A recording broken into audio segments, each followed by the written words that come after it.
Chapter 1. The Disposable Guide. The Aurelian Empire had never pretended to be kind to guides. From the moment a guide awakened, their worth was calculated, not in years of life, but in compatibility rates, mental endurance, and how long they could survive beside an Esper without breaking. They were stabilizers, tools, assets to be assigned, traded, or discarded when worn thin. Lin Ceres Vale had grown up knowing this truth. Yet, for most of his life, it had never touched him. Before the fall, Lin had been a noble-born guide, raised within marble halls and sunlit corridors, far from military facilities and synchronization chambers. His guide abilities were gentle rather than overwhelming. Emotion regulation, low-grade psychic shielding, subtle resonance control. Not the kind that drew attention. Not the kind that screamed weapon.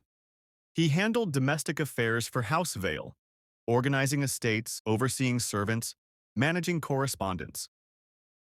While other noble guides were paraded before high-ranking espers, Lin was kept deliberately hidden. His parents had always told him it was protection. "You're delicate," his mother would say, adjusting his sleeves. "The capital is cruel," his father would add. "You don't belong in that world." Lin believed them. He never saw the ledgers, never attended the closed-door meetings, never questioned why unfamiliar nobles came and went at night, why guides he didn't recognize were ushered through the estate and never seen again. When House Vale fell, it happened overnight. Imperial banners surrounded their estate before dawn. Sovereign seals glowed across the gates, burning through noble wards as if they were nothing. Soldiers poured in, precise and silent. Lin was woken by the sound of boots. By the time he reached the main hall, his parents were already kneeling, wrists bound in psychic restraints. His mother's face was pale but composed. His father did not look at him at all. The charges were read aloud without ceremony. Illegal export of guides to enemy empires. Psychic money laundering through the capital treasury. Unauthorized experimentation on guide compatibility. High treason against the Aurelian crown. Lin felt the world tilt. He tried to speak, tried to ask what mistake had been made, what misunderstanding could possibly explain this. No one answered him. The Emperor's decree was absolute. House Vale was stripped of title, property, and protection. All assets were seized, including Lin. They did not put chains on him. That was worse. At the Imperial Registry, Lin was processed like inventory, measured, scanned. His guide signature recorded in cold, clinical detail. His compatibility index flashed on the screen, briefly spiking higher than expected before settling into an unreadable value. The official frowned, then smoothed his expression. Lin was never questioned about the crimes. No interrogations, no trials. Instead, his parents signed a final document, a transfer contract. They sold him. Lin watched his mother's hand tremble as she pressed her thumbprint to the glowing seal. His father did not look back when they were led away, condemned to execution. Only then did Lin understand. They had never hidden him to protect him. They had hidden him because he was valuable. His buyer was announced the same day, Crown Prince Calum Aurelian. The name sent a chill through the registry. The S-class Esper, the Empire's greatest weapon.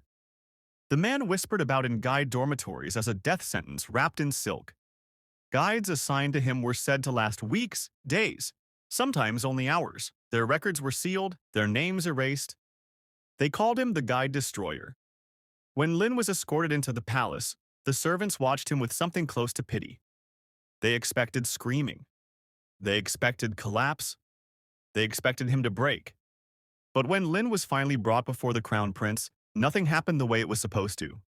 Prince Calum Aurelian stood by the window, tall and immaculately composed, golden eyes reflecting the city below. His psychic presence filled the room, vast, crushing, restrained only by the palace dampeners. Lin felt it immediately. The pressure, the instinctive pull to kneel. His knees nearly buckled. Then, silence. Calum turned. He did not reach for Lin, did not test his endurance, did not flood the room with power. Instead, he looked at Lin as if he were something precious and already claimed. Clear this wing, the prince said calmly. The attendants hesitated. Your Highness. Now. The psychic weight behind the word was absolute. The room emptied within seconds. Calum walked to the control panel himself and deactivated the dampeners, not to release his power, but to fine-tune it, lowering the resonance until it matched Lynn's breathing exactly. Perfect synchronization. You're safe here, Calum said quietly. Lynn stared at him, heart racing. Nothing about this was safe. And yet, his trembling eased. His headache vanished. His guide senses, always faintly strained, settled into an unnatural calm. That terrified him more than pain ever could. Because Calum knew him. Lynn realized it slowly, horrifically. The prince adjusted his stance when Lynn flinched, lowered his voice when Lynn's energy flickered, took a half step closer when Lynn's pulse spiked, and stopped when it steadied. He had memorized Lynn's rhythms. From the shadows beyond the open doors, Emperor Astrius Aurelian observed the scene in silence. He saw the way his son's gaze softened, the way the bond had already begun to form, the way Lynn did not yet understand that he had never been disposable at all. The Emperor smiled. Because history, it seemed, was repeating itself, and the throne had already chosen its consort. Chapter 2: A Marriage Ordered by the Throne. The decree arrived wrapped in gold and finality. Within a week of Lynceris Vale's arrival at the palace, the High Council of Aurelian convened under imperial summons. The announcement was broadcast across the empire, etched into psychic channels, repeated by heralds, whispered in guide dormitories and Esper barracks alike. The crown prince would marry. And not just anyone. Lynceris Vale, disgraced noble guide, newly registered asset, former property of a traitorous house, would become the official guide husband of the crown prince. The empire reeled. A disposable guide. A fallen name. Elevated to the highest position a guide could ever reach. Lynn heard the decree in silence. He did not scream. He did not cry. He simply stared at the words as if they were written in a language he had never learned. Marriage, to the most dangerous Esper in existence, felt less like salvation and more like a beautifully decorated execution. I don't want this. The words left his mouth quietly, spoken to no one in particular. Prince Calum was there, of course. He always was. He did not argue, did not command, did not summon guards or threaten consequence. Instead, he knelt. The future Emperor of Aurelian lowered himself to Lynn's eye level, golden eyes calm, steady, frighteningly sincere. I won't force you, Calum said, but I will explain. And he did. He explained what becoming a royal guide meant: legal protection, untouchable status, immunity from reassignment. No Esper could demand Lynn's presence, no council could sell him, no military commander could requisition him. You will never be used again, Calum said simply. Not by the Empire, not by me. Lynn hesitated. Then Calum added, softer, almost vulnerable. And I want to protect you openly, not from the shadows. It was not a proposal. It was an offering. Lynn accepted, not because he trusted Calum yet, but because for the first time since his family's fall, he could see a future where he was not afraid to exist. The wedding was nothing short of myth.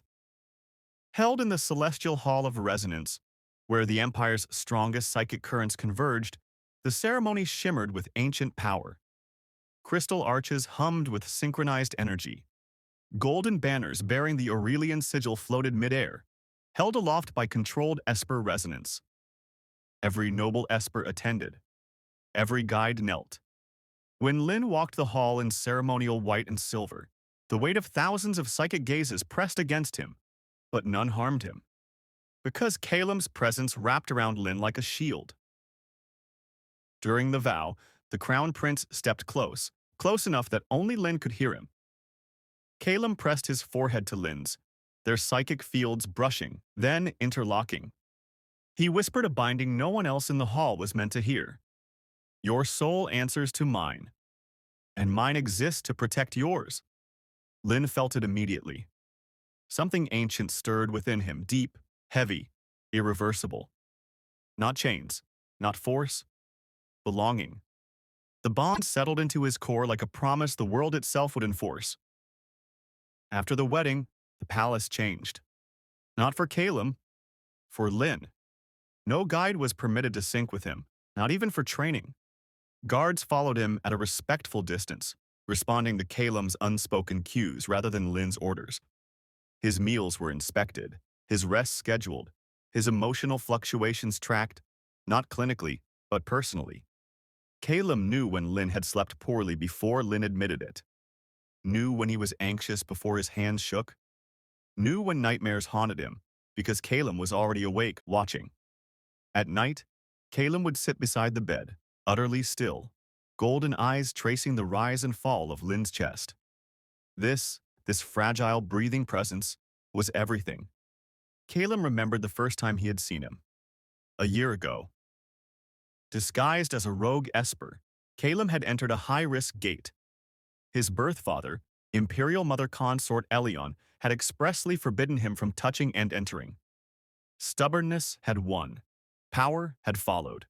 The battle had been brutal. When he was dragged from the gate half-conscious, it was not palace medics who treated him. It was an underground organization, one that secretly helped exhausted Espers after brutal gate fights. And Lynn had been there. Gentle, focused, steady hands glowing faintly as he guided Caleb's shattered psyche back into alignment. He had scolded the rogue Esper softly, told him to stop pushing himself, to value his life. Caleb had fallen in love right then, not with Lynn's power, but with his kindness. From that moment, Caleb had vowed something dangerous and absolute. No one else would ever touch him again. Which was why, now, Lynn guiding only him was not control. It was devotion. Lynn, meanwhile, found himself changing. He laughed more, argued freely, threw verbal daggers at Caleb without fear. "You're hovering," Lynn would mutter. "I'm standing," Caleb would reply. "You're breathing too close." "Incorrect. I am monitoring." Sometimes the Emperor and his husband would witness these exchanges and join in shamelessly, teasing Caleb, siding with Lynn, turning dinner into chaos and laughter. It felt like family.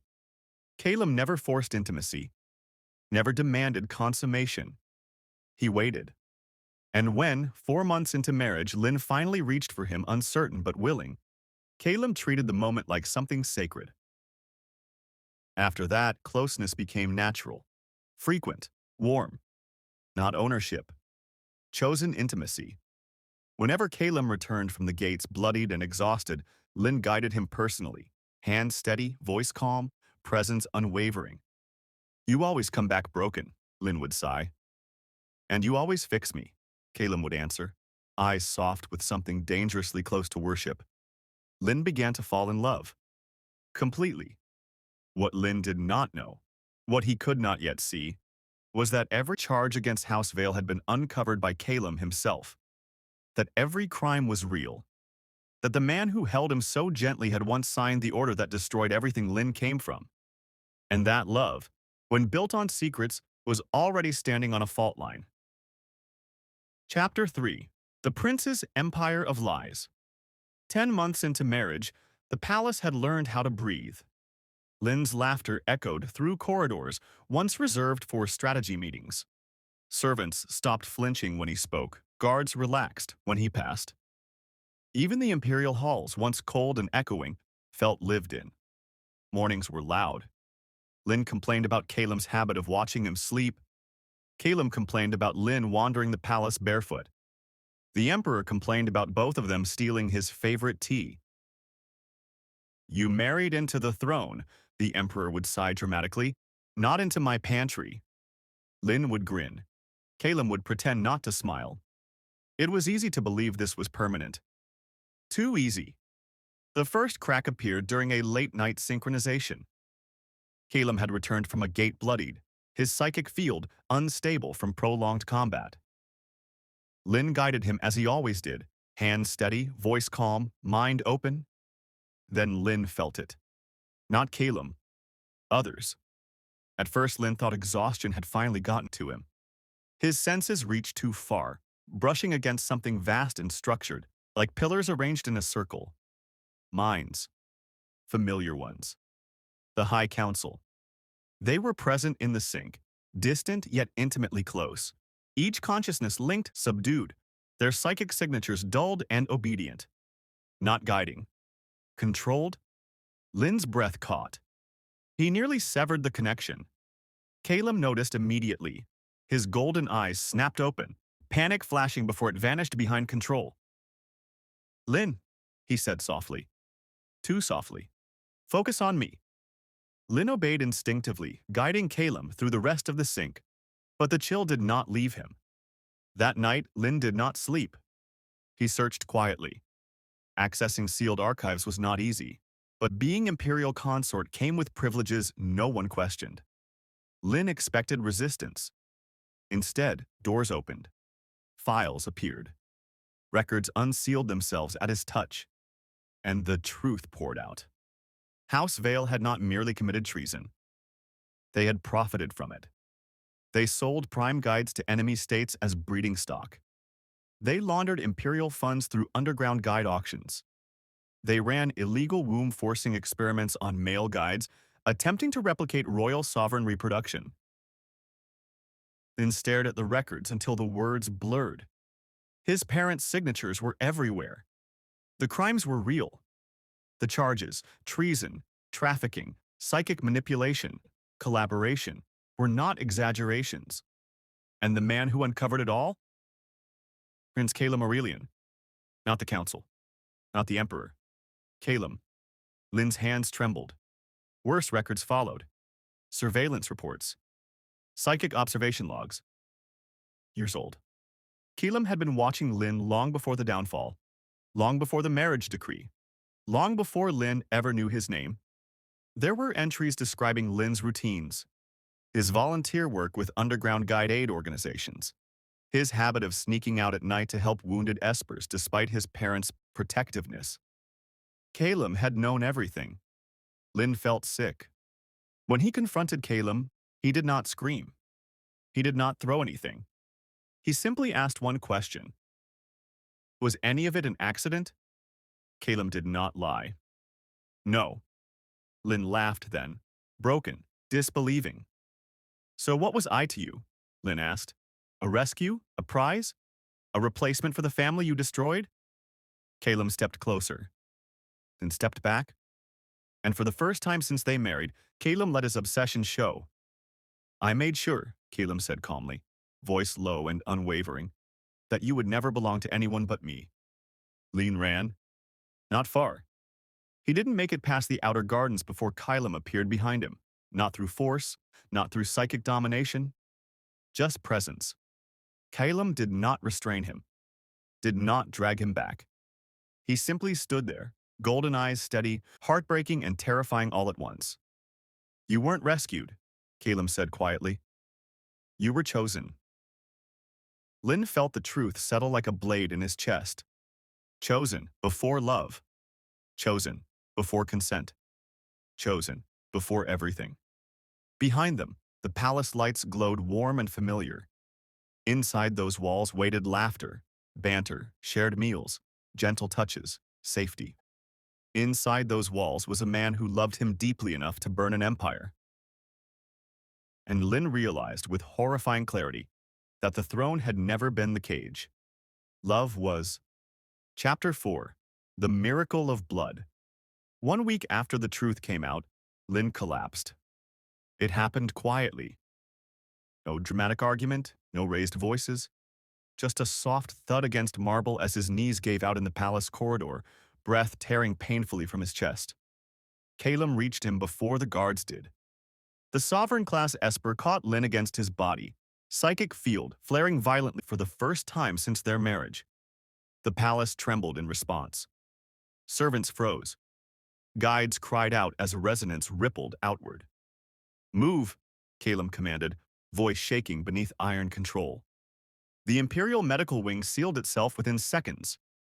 The diagnosis was impossible. The silence in the chamber stretched long and terrible before the chief physician spoke, hands trembling over the glowing diagnostic array. Your Highness, Imperial Consort Lin is pregnant.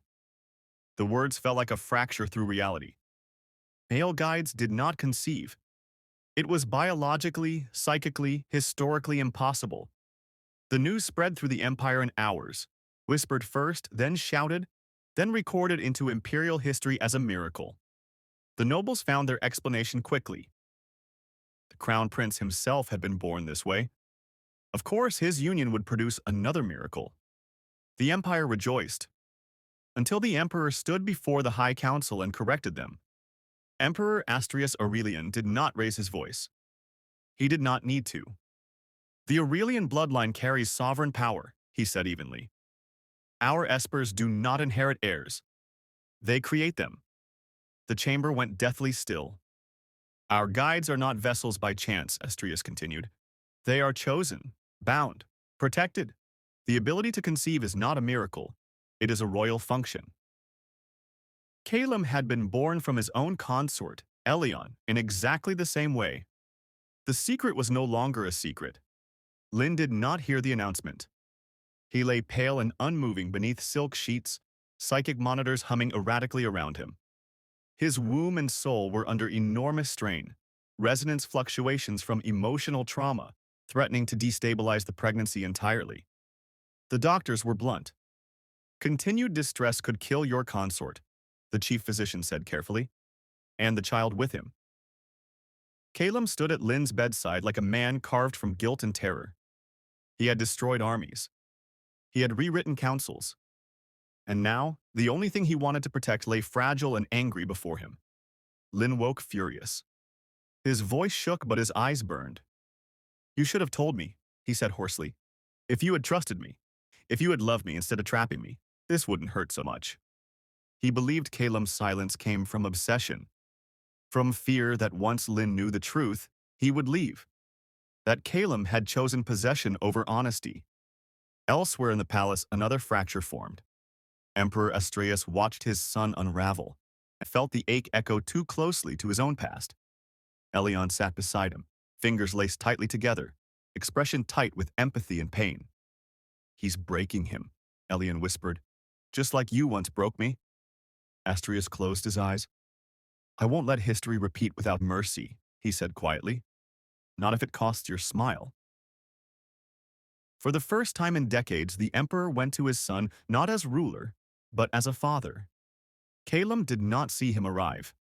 He was kneeling by Lynn's bed, forehead pressed to the mattress, hands shaking. You're going to lose him, Astraeus said softly. Calum flinched. I know, he whispered, and I deserve it.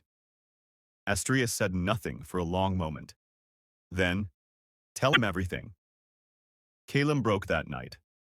He knelt before Lynn, not as crown prince, not as sovereign Esper, but as a man who loved too fiercely and too wrongly. Yes, Calum admitted, voice raw. I wanted you to have only me. I won't deny that. Lynn's hands clenched in the sheets. But your family, Calum continued, eyes burning, was preparing to sell you. Lynn froze. They knew what you were becoming, Calum said quietly. A prime guide capable of carrying a sovereign heir. Once that awakening completed, you would have been trafficked, experimented on, broken. Calum swallowed. I accelerated their fall to save your life. The obsession came after protection. I loved you because you survived. I protected you because I loved you. Lynn turned his face away. He did not forgive him. Not yet. But after a long silence, Lynn spoke. I'll give you a chance, he said. Not because you deserve it, but because this child deserves peace. Calum bowed his head. That was all he needed. Later, Astraeus watched from the doorway as Calum finally slept beside Lynn, holding him carefully, as if afraid to breathe too close. Elion rested his head on Astraeus' shoulder. He loves like you do, Elion murmured. Astraeus smiled faintly. Yes, he said, and now he'll learn how to love better. The empire celebrated a miracle. Inside the palace, a family learned how to survive it. Chapter 5. Throne, Cradle, and Forever. Lynn's pregnancy changed the rhythm of the empire. Schedules bent around his health. Gates were sealed earlier. Military deployments were shortened. Even the High Council, those who still remained, learned to lower their voices when Lynn passed. Calum did not sleep properly anymore. He woke at every shift in Lin's breathing, every flicker of distress in their bond. He memorized the cadence of Lin's heartbeat, the way his psychic field flared protectively around their unborn child. Lin noticed. "You'll drive yourself mad," Lin muttered once, hand resting over his belly. Calum pressed his lips there reverently. "I already was," he replied calmly. "You just gave it purpose." Despite everything, the betrayal, the pain, the slow rebuilding, Lin found himself steadying. The child anchored him. Each flutter of life reminded him that something beautiful had grown out of something broken. It was during one quiet afternoon, when Lin was curled on a sunlit couch and Elion sat beside him, that the past finally unfolded. The Emperor's love. Emperor Astrius had not been gentle when he fell in love. Elion had been a prime guide born to a powerful house, one that intended to sell him the moment his womb potential awakened. Astrius discovered the truth and did what sovereign Espers did best. He destroyed them. Elion had hated him for it. He fought. He screamed. He tried to flee the palace more than once, his guide bond burning with resistance and fear. Astrius never chained him, never broke him. He waited. He shielded Elion from the world that wanted to consume him. He stood between Elion and the consequences of royal power. He loved him fiercely, obsessively, but never forced Elion to return that love. Years passed. One night, Elion had come to Astrius on his own and said quietly, "If you are going to guard me like this, then let me choose you." That night, obsession turned into devotion. Listening to the story, Lin finally understood. He saw it in the way Astrius still watched Elion, like the world could end if he looked away. In the way Elion leaned into that gaze without fear. Possession, when chosen, became safety. Lin's pregnancy was difficult. There were nights of pain, days of exhaustion, moments when his psychic field flared dangerously. Calum never left his side. He guided Lin through every wave, absorbing backlash meant to tear Lin apart. Servants learned quickly not to touch Lin without permission. Doctors learned faster. "He's mine," Calum said calmly when a physician reached too close. "Speak, do not touch." Lin would have rolled his eyes if he weren't secretly comforted. The High Council fell quietly. Their mind control was revealed, not denied. Astrius framed it as wartime necessity, a grim measure taken to preserve the empire from enemies who had already infiltrated its highest ranks. No one argued. The council was dismantled, and Lin was crowned imperial consort, not as Calum's possession, but as the stabilizing heart of the empire, the guide who anchored a sovereign, the consort who chose the throne rather than being trapped by it. The labor lasted 2 days. The palace went silent. Calum did not leave the chamber once. When it was over, when the child's cry finally broke the tension, Lin collapsed back into the pillows, shaking and exhausted but alive. "A boy," the doctor whispered. "A sovereign heir." They named him Orion Solus Aurelian, the sun that endures. Calum knelt beside Lin's bed, hands trembling as he pressed his forehead to Lin's. "I would burn the empire," he whispered, voice breaking for the first time. "If it ever hurts you again." Lin reached out and touched his hair. "I know," Lin said softly. "That's why I stayed." Post-birth, Calum became unbearable. "No," he snapped when servants approached Lin. "No," when physicians lingered. "No," when anyone but him or Elion tried to hold the baby. Astrius only laughed. He and Elion babysat their grandson with terrifying pride. Astrius hovering like a dragon, Elion humming softly while holding the child. "This family," Elion murmured fondly, "loves too much." Lin watched them, heart full. Slowly, carefully, he chose Calum again. Not because he was afraid, not because he was bound, but because love, fierce, obsessive, protective, had become his home. The Empire called it destiny. Lin called it forever.